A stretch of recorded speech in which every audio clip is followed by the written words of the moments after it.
नमस्कार साथियों, इस वीडियो में हम बात करेंगे छत्तीसगढ़ आरटी एडमिशन 2024 के दूसरे चरण के प्रोसेस के बारे में। प्रोसेस अभी कहां तक पहुंचा है और आगे की जानकारी क्या है। तो साथियों, दूसरे चरण के एडमिशन के लिए आवेदन 14 जुलाई तक लिए गए थे। अब 15 जुलाई से जो भी आपने आवेदन कर रखा है, एप्लीकेशन जो भी आपने ऑनलाइन भरा है, वो नोडल ऑफिसर के अकाउंट में दिखेगा और नोडल ऑफिसर डॉक्यूमेंट जो भी आपने सपोर्टिंग डॉक्यूमेंट लगाए हैं और जो डिटेल आपने यहाँ पे ऑनलाइन सबमिट करी है तो वो वेरिफिकेशन किया जाएगा। तो उसका काम 15 जुलाई 2024 से शुरू हो गया है। ये डॉक्यूमेंट वेरिफिकेशन का काम 21 जुलाई 2024 तक होना है। मिस नोडल ऑफिसर आपके ऑनलाइन आवेदन की जांच करेंगे और फिर उसको वो डिस्ट्रिक्ट लेवल पे फॉरवर्ड कर देंगे। अगर दूसरे चरण का डेटा अगर हम देखें तो दूसरे चरण में साथियों 10,689 आवेदन आए हुए हैं और इनका डॉक्यूमेंट वेरिफिकेशन अगले 5-6 दिनों में कंप्लीट होना है। लॉटरी की स्थिति देख लेते हैं, लॉटरी कब आएगी। साथियों, अगर दूसरे चरण के टाइम टेबल को ध्यान से देखें तो अभी ये पहला स्टेप कंप्लीट किया गया था 9 जुलाई से लेके और 14 जुलाई तक, ये आपके द्वारा किया गया था। उसके बाद से अब जो ऑफिसर हैं, जिनको हम बोल रहे हैं नोडल अधिकारी, वो आपके डॉक्यूमेंट्स वगैरह फॉर्म की जांच करेंगे। तो वो ही काम चल रहा है, 15 जुलाई से लेके 21 जुलाई तक होगा। और लॉटरी का आवंटन, स्कूल अलॉटमेंट उसके बाद किया जाएगा। तो वो जो तिथि है 23 जुलाई 2024 से 26 जुलाई के बीच में निकाली जाएगी। ऐसा नहीं है कि सारे डिस्ट्रिक्ट का, सारे जिलों का 23 जुलाई को ही लॉटरी का रिजल्ट आ जाएगा। 23 को भी आ सकता है जिनका काम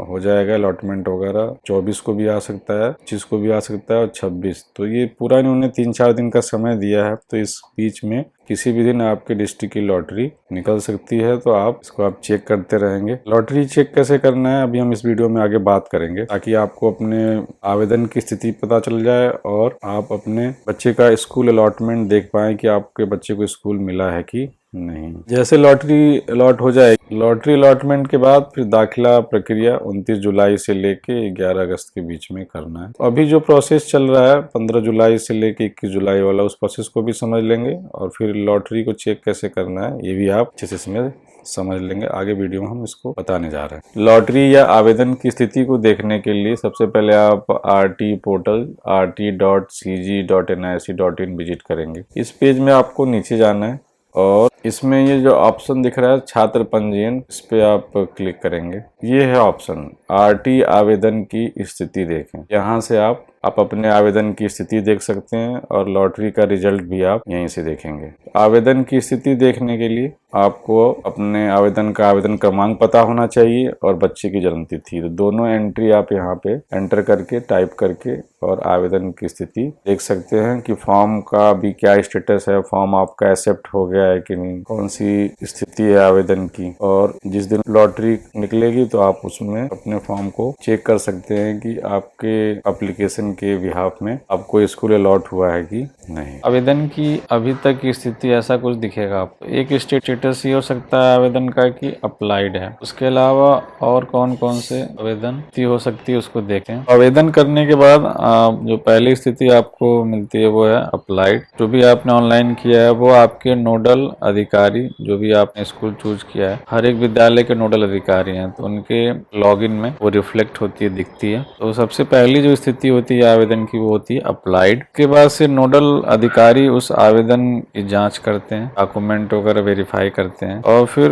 वो अपने लेवल पे आवेदन को, अगर डॉक्यूमेंट में कुछ कमी है, नोडल अधिकारी के अनुसार आवेदन में कोई जानकारी मिसिंग है, वो उसका स्टेटस, जो उसकी स्थिति, वो इनकम्प्लीट कर सकते हैं। उसके अलावा अगर आपने एक से ज्यादा बार फॉर्म भर दिया है तो वहाँ पे जो स्थिति बनती है वो होती है डुप्लीकेट आवेदन की स्थिति। और चौथी जो आवेदन की स्थिति है वो है रिजेक्ट। तो रिजेक्ट की स्थिति, अगर किसी कारणवश आवेदन को निरस्त किया जाना है, वो है रिजेक्ट की स्थिति। और जो सबसे महत्वपूर्ण है वो है अप्रूव्ड पार्शियली, यदि आवेदन नोडल अधिकारी की ओर से सत्यापित एवं प्रमाणित किया जाता है। तो आवेदन अगर अप्रूव्ड पार्शियली हो जाता है नोडल अधिकारी की साइड से, तभी आपका आवेदन कंप्लीट माना जाएगा। नोडल अधिकारी जब भी कोई आवेदन वेरीफाई करते हैं, आवेदन अगर ओके है, बिल्कुल 100% प्रॉपर तरीके से सही से भरा गया है, तो नोडल अधिकारी अपने लेवल पे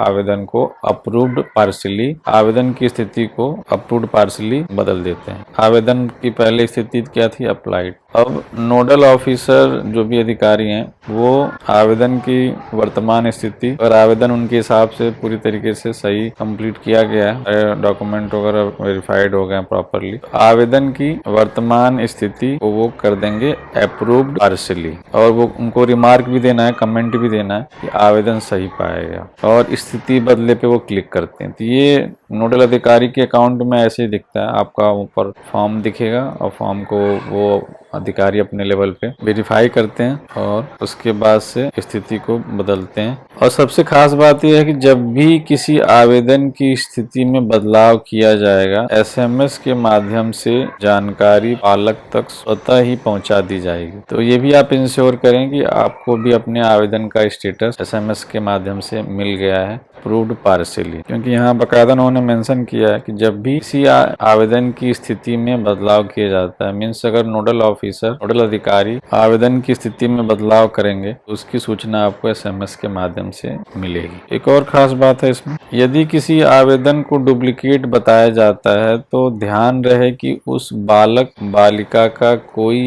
एक आवेदन अप्रूव्ड पार्शियली उनको करना है अगर आवेदन सही है। भले ही आपने 2 आवेदन कर दिए हैं, लेकिन उनमें से कोई भी आवेदन जो बिल्कुल ओके होगा उसको नोडल ऑफिसर अपने लेवल पे उसकी स्थिति को बदलेंगे, अप्रूव्ड पार्शियली करेंगे, ताकि आगे ये आवेदन डिस्ट्रिक्ट एजुकेशन ऑफिसर, जिला शिक्षा अधिकारी हैं तो उनके पास ही जाता है। सबसे इम्पोर्टेंट बात ये समझनी है, किसी भी आवेदन की स्थिति को नोडल अधिकारी द्वारा लॉटरी से पहले बदला जा सकता है तथा पालक भी इस संदर्भ में नोडल अधिकारी से संपर्क कर सकते हैं। आप ये इंश्योर कर लें कि डॉक्यूमेंट वेरिफिकेशन हो रहे हैं तो आपका जो स्टेटस है वो नोडल अधिकारी के लेवल पे अप्रूव्ड पार्शियली हो चुका है। इट मीन्स नोडल अधिकारी ने आपका फॉर्म बिल्कुल ओके पाया है, बिल्कुल सही भरा गया आपका फॉर्म। ये सुनिश्चित करना है, आप अपने नोडल अधिकारी से संपर्क कर सकते हैं कि आपकी जो फॉर्म की स्थिति है, आवेदन की जो स्थिति है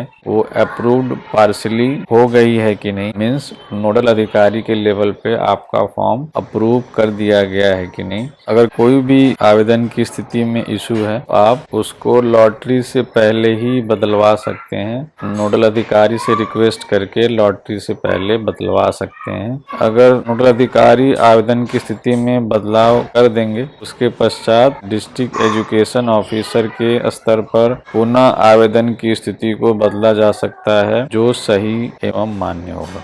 अगर ये नहीं पता है कि नोडल ऑफिसर कौन है, कौन कौन आपके नोडल ऑफिसर हैं, तो आप यहाँ से जांच सकते हैं। छात्र पंजीयन पे जाना है और आवेदन का जो प्रिंट का ऑप्शन है उस पर आप जा सकते हैं। भरे हुए आवेदन प्रिंट करें, इस ऑप्शन पे क्लिक करेंगे। यहाँ अपने आवेदन क्रमांक और बच्चे की जन्म तिथि आवेदन यहाँ एंटर करके आवेदन प्रिंट करे पे क्लिक कर लेंगे। इससे आपको अपना भरा हुआ आवेदन मिल जाएगा। उसमें सबसे नीचे जाना है तो ये इन्फॉर्मेशन आपके उस आवेदन में दिखेगी। इसमें जो भी आपने स्कूल सेलेक्ट किया था आवेदन भरते समय उसकी एंट्री आपको मिलेगी। तो वहीं आपको यहाँ से इन्फॉर्मेशन मिल जाती है, नोडल की जानकारी, नोडल का नाम और उनका मोबाइल नंबर। यहाँ से आप नोडल की जानकारी ले सकते हैं। और कोई भी आवेदन की स्थिति में दिक्कत आपको आ रही है, आप यहाँ पे जाके उनके ऑफिस में जाके आप अपने आवेदन की स्थिति को सुनिश्चित कर सकते हैं कि आवेदन आपका अप्रूव्ड पार्शियली हुआ है कि नहीं, क्योंकि नोडल अधिकारी को अपने लेवल पे अपने लॉगिन से आपके आवेदन को अप्रूव्ड पार्शियली करना है। उसके बाद आपका आवेदन डिस्ट्रिक्ट एजुकेशन ऑफिसर के अकाउंट में शो होगा और फिर वहां से वो उसको ओके करेंगे। उसके बाद ये सारे आवेदन आपके लॉटरी प्रक्रिया में शामिल किए जाएंगे।